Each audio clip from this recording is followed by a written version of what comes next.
Hey folks, it's Lindsey Ellison with SPS back in the building over at LCC for the Capital Area All-Star Game, 3-point contest and dunk contest. You in the dunk contest? I wish. You wish you get down? Yeah, you put it on them, huh? Yeah. Sitting here with Jasmine Brown representing Waverly, but also on her way to Olivet University, right? Yeah. That's great. I was talking to one of your teammates a second ago.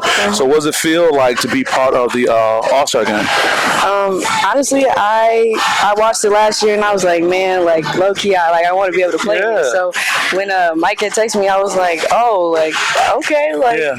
So when you saw it last year and you wanted to play, did you feel you were capable of playing in it? Absolutely. Okay. Absolutely. Like, no question. No question. 100%. I'm just waiting on the call. I was like, hold on, okay. I got my little D3, and then I was like, all right, like this coming up, like we got it. Well, let me help you with that terminology. You not go downplay and say little D3.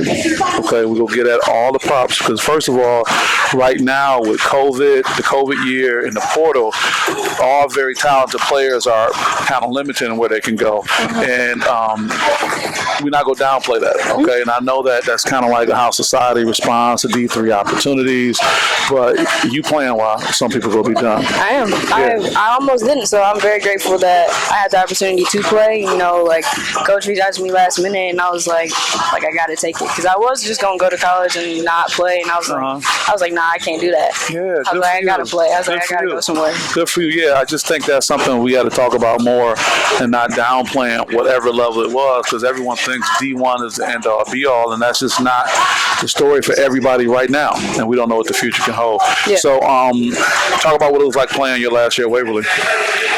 It was definitely difficult because all 4 years, like, it wasn't really, like, consistent. So this was, like, the first year that I actually had, like, full consistency from summer to the end of the season. And so it was really just, like, building, like, the coach we had, I've had since I was in 4th grade. So I was like, look, like, we got a relationship. Like, let me help you build something so that when I leave, when Mia leaves, when everybody else leaves, like, you have a foundation. You have something to continue building off of. Right. So we really just focused on, like, fundamentals, like what we want the program to be about. Yeah. So we just kept building and building, and I definitely think it's gonna start going up. The way that he's gonna start coaching it, the way it's gonna start like being more like important to people. Yeah, and then the good thing about you being relatively close, that you can always pop back in. Absolutely. You can always keep an eye on what's going on. You're doing a great job. Anybody you want to give a special shout out to? Just my parents, every single supporter that helped me. What are your parents' names? Autumn and Robert Brown. Okay.